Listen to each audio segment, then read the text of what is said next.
6월 29일 뇌푸른 수요 예배를 하나님 앞에 올려 드리겠습니다.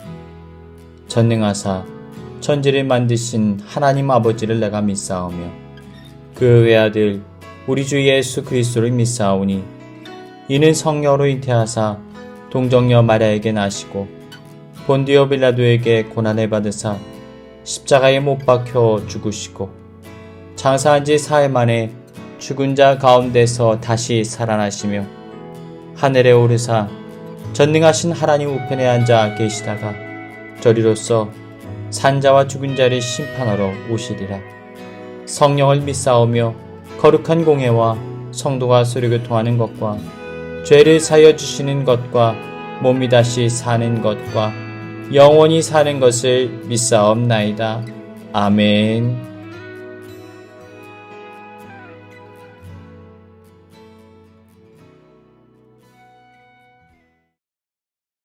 고린도후서 7장 1절부터 8절까지 제가 가진 성경은 293페이지입니다.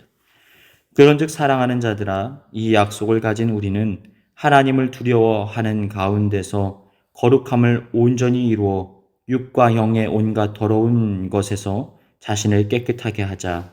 마음으로 우리를 영접하라. 우리는 아무에게도 불을 행하지 않고 아무에게도 해롭게 하지 않고 아무에게도 속여 빼앗은 일이 없노라. 내가 이 말을 하는 것은 너희를 정죄하려고 하는 것이 아니라 내가 이전에 말하였거니와 너희가 우리 마음에 있어 함께 죽고 함께 살게 하고자 함이라. 나는 너희를 향하여 담대한 것도 많고 너희를 위하여 자랑할 것도 많으니 내가 우리의 모든 환난 가운데서도 위로가 가득하고 기쁨이 넘치도다. 우리가 마게도냐에 이르렀을 때에도 우리 육체가 편하지 못하였고 사방으로 환난을 당하여 밖으로는 다툼이요 안으로는 두려움이었노라.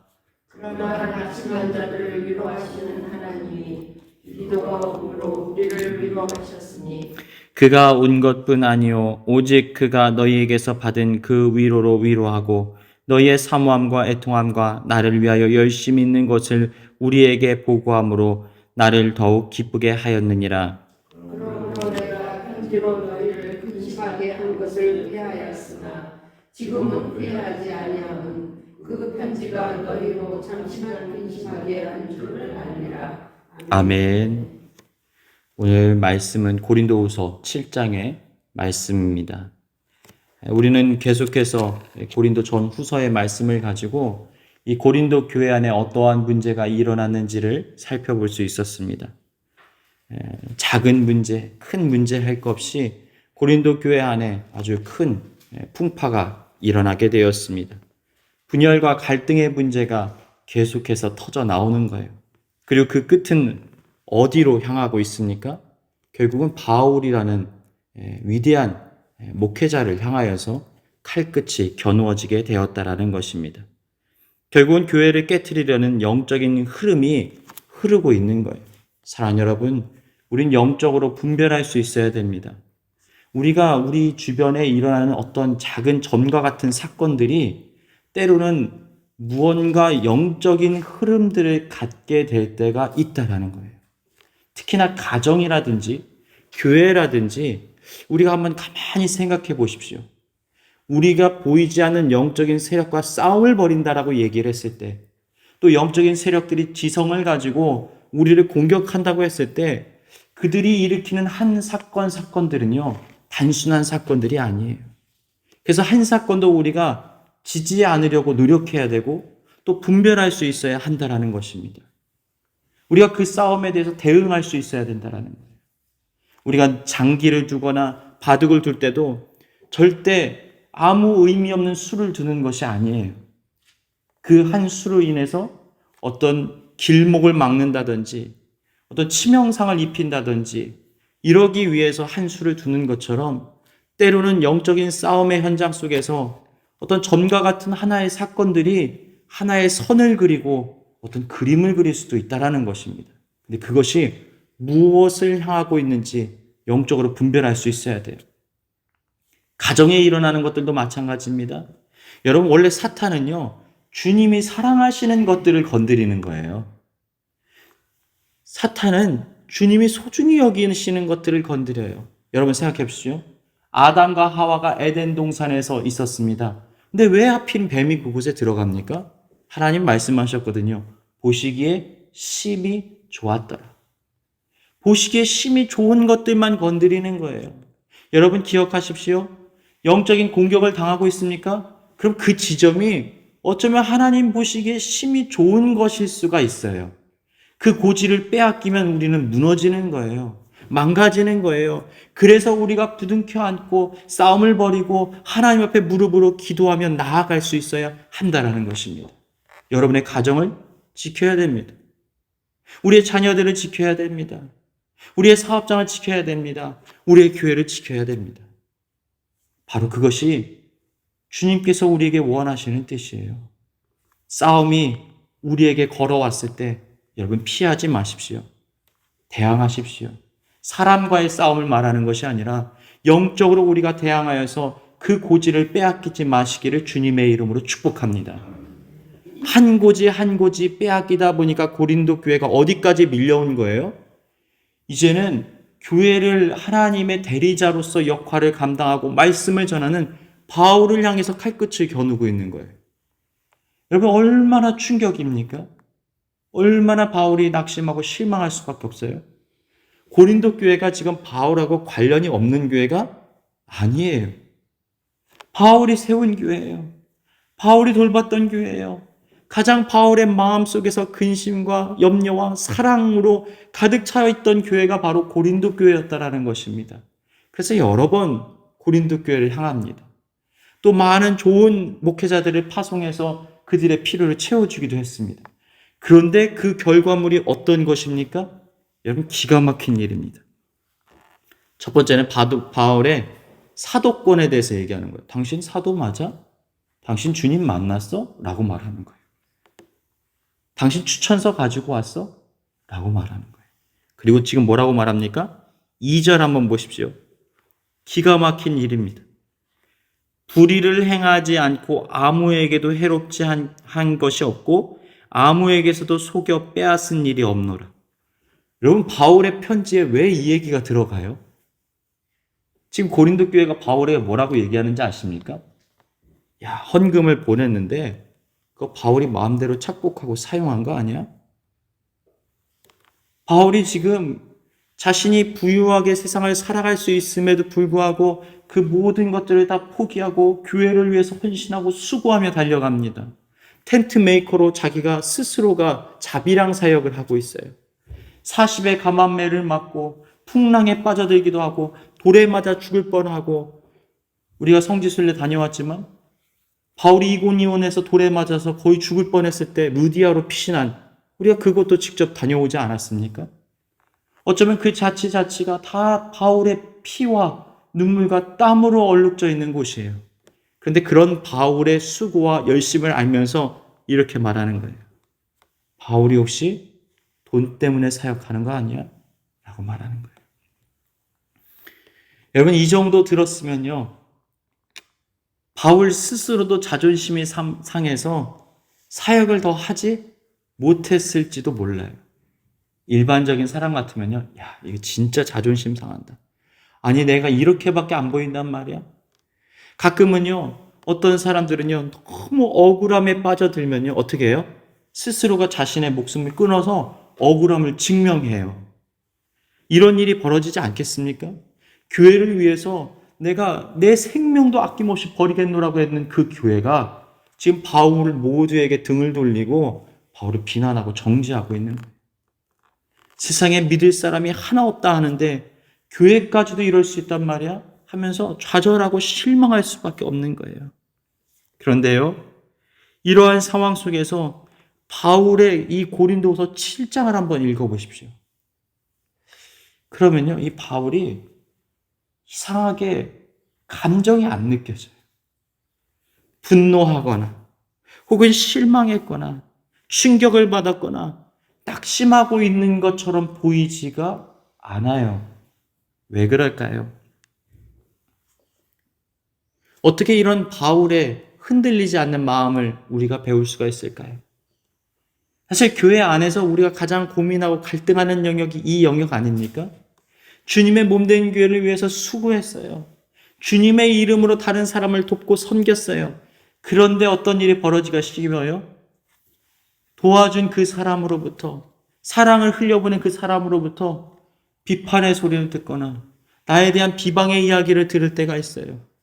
그러면 좋게요? 그 정도만 해도 괜찮아요. 근데 오히려 원수진 일 행한 것처럼, 내가 한 수고가 아무것도 아닌 것처럼 만들고 변제시키는 일들이 일어난다고요.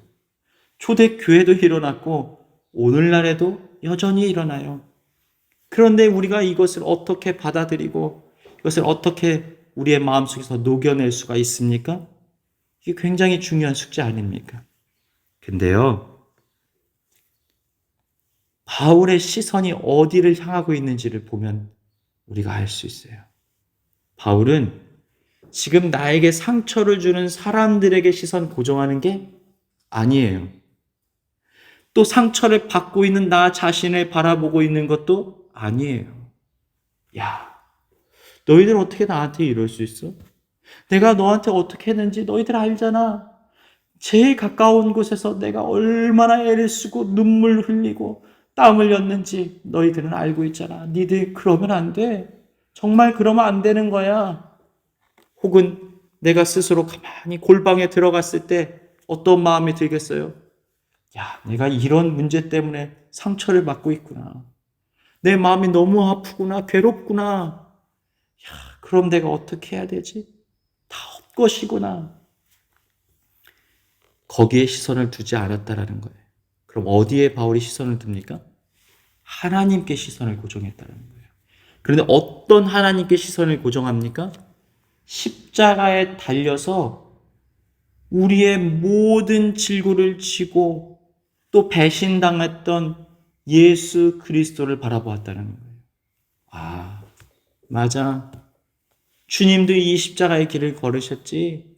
이 억울함의 길을 걸어가셨지. 죄인이라는 비난과 손가락질과 모욕과 침뱉음을 받으셨지. 우리를 위하여 물과 피를 다 쏟으시기 위해서 오셨는데 오히려 죄인된 자들은 그를 알아보지 못하고 그에게 채찍질하고 그를 가시면류관 씌웠지. 그래, 그 주님의 아픔이 오늘 그 아픔을 느끼는 그 순간 내게도 작은 위로가 되는구나. 바울의 시선은 온통 거기에 초점이 맞춰져 있는 거예요. 그러다 보니까 자기가 느끼고 있는 그 아픔이 아픔으로 느껴지지 않고 있는 거예요. 나도 그렇게 배신한 자였지. 나도 그렇게 범죄한 자였지. 그러나 사랑으로 주님이 덮어주셨지. 나는 죄인 중에 괴수였지. 예수 그리스도를 모욕하고 예수 그리스도를 핍박하고 교회를 찬멸하는 역할을 했었지. 그런데 내가 그 은혜를 누렸기 때문에 나는 여기에서 지금도 위로를 받는구나. 여러분, 은혜가 크니까 상처가 싸매어지는 거예요. 가슴 아픈 일이 많지만 주님께서 주시는 위로와 사랑이 내 안에 충만하니까 그것이 빼앗길 수가 없는 거예요. 밑빠진 독에 물 붓기라고 하죠. 어쩌면 우리의 마음은 밑빠진 독에 물 붓기 같아요. 어딘가는 망가져서요, 계속 물이 새어나와요. 은혜를 받아도 어떻습니까? 그때 잠깐이에요. 시간 지나면 다 빠져나가서 아무것도 없어서 퉁퉁 소리가 나요. 근데 그 은혜가 충만한 그런 방법이 무엇인지 아십니까? 계속 위로부터 물이 쏟아 부어지면 빠져나가는 것보다 채워지는 게 더 많으면 그러면 우리는 그 은혜 안에 머물 수가 있는 거예요. 우리를 아프게 하는 일들은 항상 있을 거예요. 앞으로도 있을 거예요. 교회를 세우다 보면 상처받을 일이 많아요. 바울만큼 아프겠습니까? 바울만큼 괴롭겠습니까? 그건 아닐 거예요. 그런데 바울이 견딜 수 있었던 이유, 그건 주님의 은혜가 너무 컸기 때문이에요. 여러분, 우리가 누굴 바라봐야 될까요? 상처 주는 그 사람이요? 아니요. 상처받는 나 자신이요? 철량해서 안 돼요. 오직 주님, 나에게 은혜를 베푸시는 그 은혜의 주님. 나보다 더 아픔을 겪으셨지만 사랑하셨던 주님, 저들이 하는 죄를 저들이 알지 못하나이다. 그러한 마음을 우리가 품을 때 우리는 위로를 받고 다시 일어날 힘을 얻게 되어진다라는 것입니다. 그러한 은혜가 우리의 삶의 현장 가운데 넘쳐나시길 주님의 이름으로 축복합니다. 자, 이러한 상황 속에서 바울이 바라보는 교회의 모습이 나와요. 뼈대를 잘 세우니까요, 기틀이 흔들리지 않아요. 이 정도 되면요, 그래도 사람인데 실망하지 않을까요? 눈에 아른거리고 사람들의 그 조롱과 손가락질, 비난의 목소리가 들려오지 않을까요? 눈을 감아도 눈을 떠도 그 자리에서 벗어나기란 쉽지 않을 거예요. 그런데 그가 여전히 교회로서의 견고한 뼈대가 자리하고 있었기 때문에 흔들리지 않아요. 자, 보십시오. 그러면 과연 바울은 어떤 교회관을 가지고 있었기 때문에 이들을 용납하고 사랑으로 품을 수가 있었던 것일까요? 첫 번째로, 교회는 약속을 받은 자들이 모이는 곳이라는 그런 이해를 가지고 있었어요. 6장 16절부터 쭉 보면요, 뭐라고 말합니까? 나는 그들의 하나님이 되고 그들은 나의 백성이 되리라. 그리고 우리가 서로가 아버지와 자녀의 관계처럼 교회 안에서 한 가족이 되었다라고 말하고 있어요. 사랑하는 여러분, 교회가 우리가 여전히 소망할 수 있는 이유가 무엇입니까? 교회 안에 우리가 기대할 수 있는 이유가 뭐예요? 죄인들이 가득 모여 있는데 그래도 우리가 기대할 수 있는 이유가 뭐예요? 주님이 우리 교회의 아버지 되시고 우리는 그분의 자녀이기 때문입니다. 그러한 은혜의 약속을 가진 자들이 모여있는 곳이 바로 교회이기 때문에 우리는 오늘 상처받아도 내일 다시 소망과 사랑을 기대할 수가 있는 거예요. 혈육이라는 것은 끊을 수 없다라고 말해요. 예수 그리스도의 피가 흐르니까 형제요 자매가 되는 거예요. 그래서 이 사랑은 결코 어떤 것으로도 끊을 수가 없어요. 믿으시길 축복합니다. 그리고 두 번째로, 교회는 하나님을 두려워하는 자들이 모여 있는 거예요. 1절 말씀 보십시오. 하나님을 두려워하는 가운데서 거룩함을 온전히 이루어라 라고 얘기해요. 여러분, 교회라고 하면요, 하나님이 우리 곁에 계시고 하나님이 우리와 함께 하신다는 것을 믿고 느끼는 자들입니다. 그렇기 때문에 우리 스스로는 하나님을 의식한 채 살아가게 되어지는 거예요. 누군가가 내 곁에서 바라보고 있다고 생각해 보십시오. 그러면 내가 편안하게 풀어져 있을 수가 없어요. 약간의 긴장감을 갖게 되는 것처럼 내가 신앙생활을 하고 교회로서의 역할을 할 때 아무도 보지 않는다라고 생각하는 순간 범죄하고 죄짓기 쉬워요. 그런데 누가 계시구나. 하나님이 함께 하시는구나. 하나님이 내 행동과 내 생각과 내 말, 은연중에 내뱉고 은연중에 하는 그 말까지 다 듣고 계시지.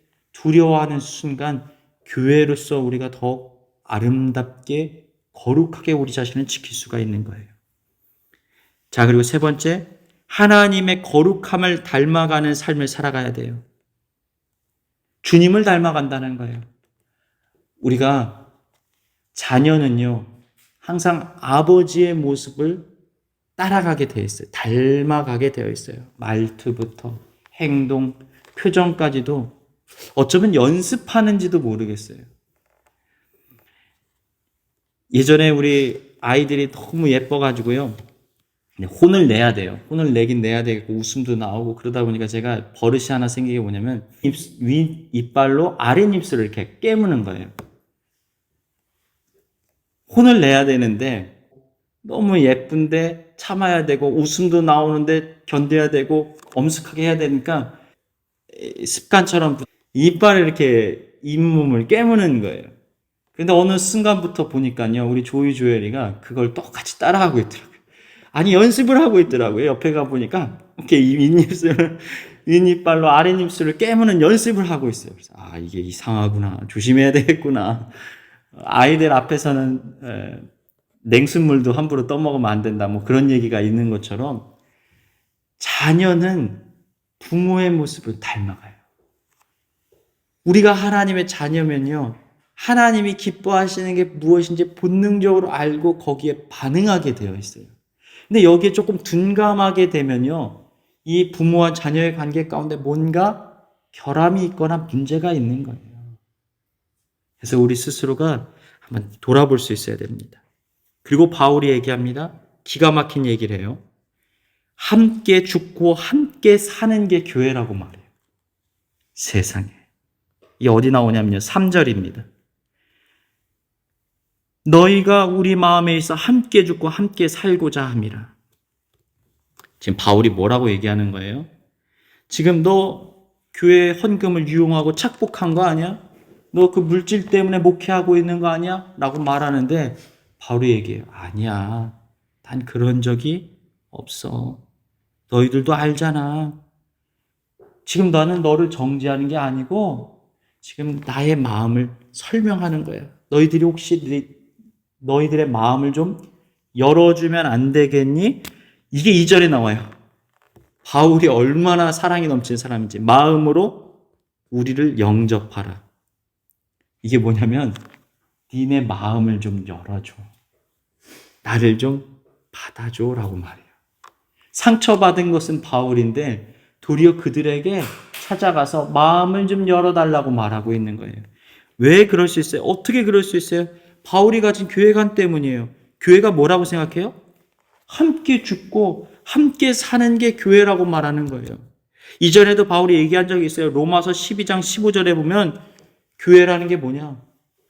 즐거워하는 자들과 함께 즐거워하고 우는 자들과 함께 울라. 근데 여기서 뛰어넘어서 어디까지 가냐면요, 함께 죽고 함께 사는 거예요. 세상에. 여러분, 신앙생활 교회는요 그런 곳이에요. 함께 사는 곳이에요. 함께 나누고 함께 즐거워하고 함께 더불어 삶을 살아가는 거예요. 내 삶의 한 자리를 아름답게 빛내주는 성도들과 함께 나도 누군가의 빛이 되어주고 함께 빛내주는 삶을 살아가는 거예요. 누군가가 쓰러지면 다시 일으켜 세워주는 거예요. 누군가가 아플 때 그 곁에 머물러 있어 주는 거예요. 그렇게 살다가 그렇게 죽는 게 교회이고 신앙생활이에요. 여러분, 이게 교회입니다. 요람부터 무덤까지라고 말하는데 세상은 사람들을 책임져 주지 않아요. 근데 교회 안에는 정말 진정으로 주님 안에서 한 형제요 자녀가 되었기 때문에, 그렇기 때문에 우리가 함께 살고 함께 죽는 거예요. 저는 우리 늘푸른 교회가 이런 교회 되기를 주님의 이름으로 축복합니다. 잘 사는 것도 중요한데요, 잘 죽어가는 거예요. 우리는 각자에게 주어진 인생의 남을 날 만큼을 살아갈 수밖에 없어요. 근데 이 인생의 남을 날들을 어떻게 빛내며 살아갈 수가 있습니까? 교회로서 더불어 살아가는 거예요. 함께 먹고 함께 나누고 함께 즐거워하고 함께 울고 웃으며 그 삶을 살아나가는 거예요. 혼자만 보는 것보다 둘이서 아름다운 것들을 바라보고, 혼자 먹는 것보다 두셋이서 함께 떡을 떼서 나눠 먹는 삶. 여러분, 이곳에서도 우리가 주님의 나라를 작게 작게 경험하며 오늘을 살아갈 수 있지 않겠습니까? 바울에게 있어서는요, 모든 시선이 교회를 맞춰져 있어요. 하나님에 대해서 맞춰져 있어요. 그래서 디도가 올 때 뭐라고 말합니까? 디도를 통하여서 온 좋은 소식, 고린도 교회가 회심하고 회개하고 돌아왔다라는 이야기를 들을 때 최고로 기뻤다고 말해요. 그리고 그에게 있어서 가장 근심이 무엇이었냐면 교회가 아프고 분열되고 깨어지는 것이라고 말해요. 여러분, 우리에게도 이제는 그런 주님을 닮은 심정이 있기를 주님의 이름으로 축복합니다. 그래서 우리 늘푸른 교회가 정말 함께 살고 함께 죽는 교회, 그런 아름다운 교회 되어지기를 주님의 이름으로 축원합니다.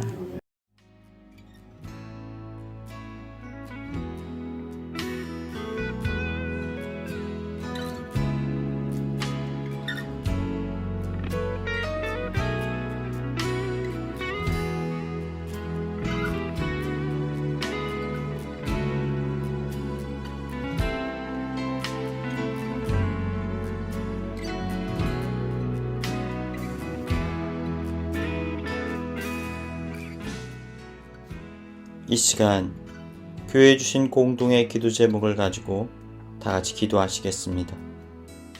첫 번째로 양의 문 대신 예수님을 통하여 담대히 하나님께 나아가 풍성한 은혜를 누리며 살게 하여 주옵소서. 세상이 말하는 거짓된 은혜와 성공의 질서에 매이기보다 이제는 주님의 은혜와 자비를 누리며 살게 하여 주옵소서. 질병으로 고통당하는 지체들 가운데 주님의 위로와 치료의 역사가 임하게 하여 주옵소서. 전쟁으로 고통당하는 우크라이나 가운데 주님의 위로와 평화가 임하게 하여 주옵소서. 다 같이 기도하시겠습니다.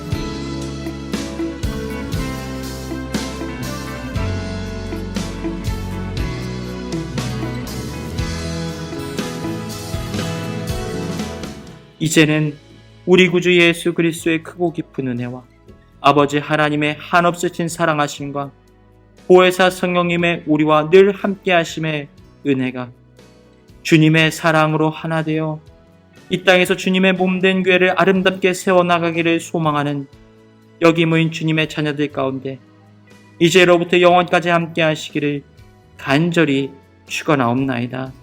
아멘.